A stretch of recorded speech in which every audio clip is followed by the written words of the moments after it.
Hey, Walter Sorrells back with more tips for the knife maker. Today, 3 ways for you to put a logo on your knife.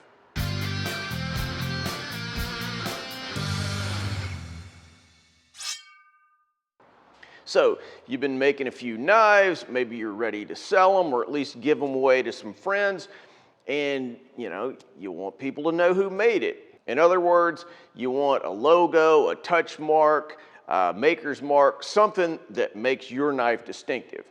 So, is there a way to do it? Yep. Right now there are 3 main ways of doing it, and we're going to take a look at each one. Then stick around to the end and I'll tell you exactly which one is the right one for you. Number 1 logo making tool, this right here, the touch mark stamp.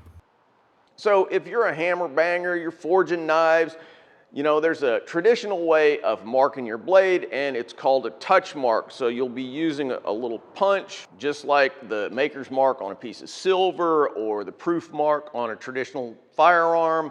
It's made by taking a punch type tool like this that has a little raised design on it and you just bang it down into the hot steel. So how do you do that? Well, it's just about as simple as I explained it right there. You take the punch, place it down on the hot steel, you whack it with the hammer, and if you do it nice and firmly, it'll put a good little impression of your logo into that hot steel. Don't be gentle, you want it nice and deep.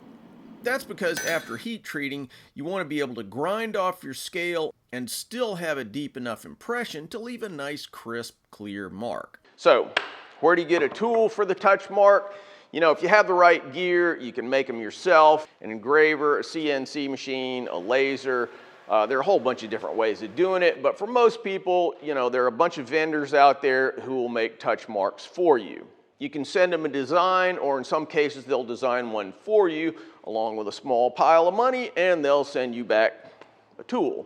Now, if you're Googling it, try searching for custom metal stamp and you'll find a bunch of vendors who can supply them.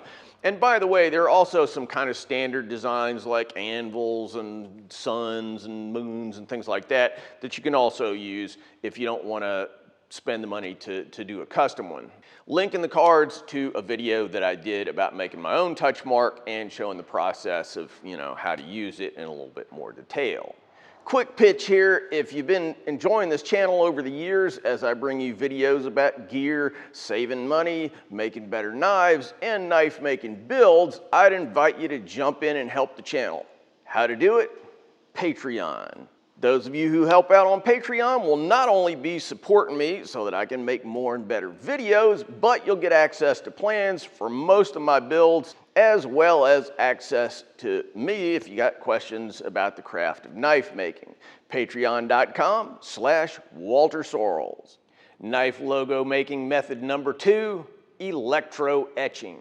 So if we step over here, we'll see the 3 ingredients that are required to do electro-etching. First is a current supply or power supply, which includes little alligator clips, and you need a little pressure pad. This is one that I made myself, but this unit itself is specifically intended for electro-etching.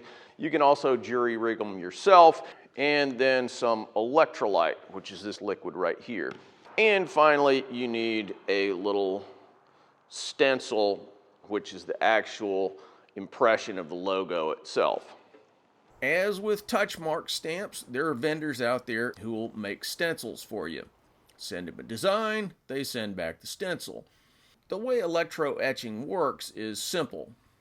You tape the stencil down to the blade, attach one electrode to the blade, you load your electrode pad with a small amount of solution, then you turn on the current and smash the pad against the stencil for a few seconds. Easy peasy-ish. I mean, it's not that hard to do, but it does take a reasonable amount of time. So if you're making a bunch of knives, this turns out to be a fair amount of time. Anyway, the stencils last quite a while, so you don't have to buy a new stencil for each knife. They will wear out eventually, though. If you want more details, I'll link to a video I made many years ago showing the process in greater detail. Method number 3 for making a logo on your knives, laser etching. Now this, as you might expect, is the newest method. The way it works, you use software to design a logo, then you connect your laser to your computer, you push a few buttons, and the laser basically does the rest. Most lasers come with their own software, but you can also buy reasonably affordable third-party software like Lightburn, which tend to have a little bit more capabilities than the software that gets bundled with the lasers. Now look, there are about 8 billion different kinds of lasers out there. What's the best kind? Well, unfortunately, it depends. The simplest and cheapest are diode lasers like this one. They have a little laser that's moved around on a gantry just like a 3D printer, and they'll do the trick for most makers. Diode lasers come in a wide variety of sizes and configurations, from open systems like this to enclosed systems with ventilation fans and optical shields to keep you from frying your eyes. Even the low-end ones these days have plenty of power to mark steel. Diode lasers can also be used to cut or mark wood, plastic, and a variety of other materials. So if you want to put a logo, design, or model name on your handle, no problem. The disadvantage of diode lasers is that, with some exceptions I won't get into here, they do not mark non-ferrous metals well. Brass, copper, that sort of thing. Or in the case of aluminum, they just don't do it at all. That's where fancier lasers like fiber lasers come in.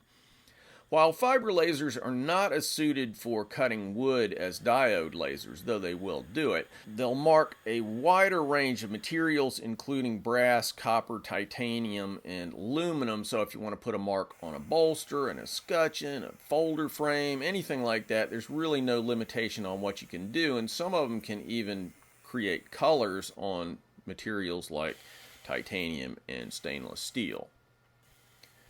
However, as a general rule, they're a lot spendier than diodes.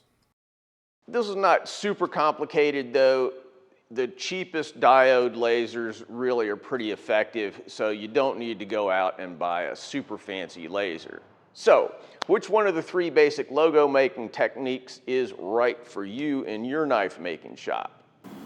If you make traditional or reproduction forged blades, rustic blades, brute to forge, all that kind of stuff, anything where you're looking to give that sense of fire and smoke and hammering and all that stuff, the touch mark, this right here, this simple tool here, will give you that authentic traditional feel.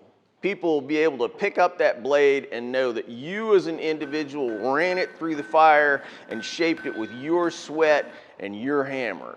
All right, so how about stock removal blades? Well, if you're making stock removal and computers are not your friends and you want to spend more time with your knives and less time dicking around on a computer screen, well, okay, maybe in that case, then electro-etching is the way to fly.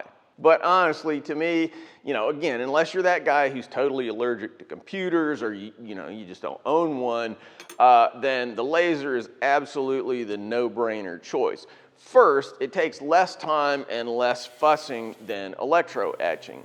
But also, the prices of diode lasers have come down to where normal mortals can buy them, and probably all in, they're going to be cheaper than all the stuff that you have to do, including buying the stencils to do electro-etching.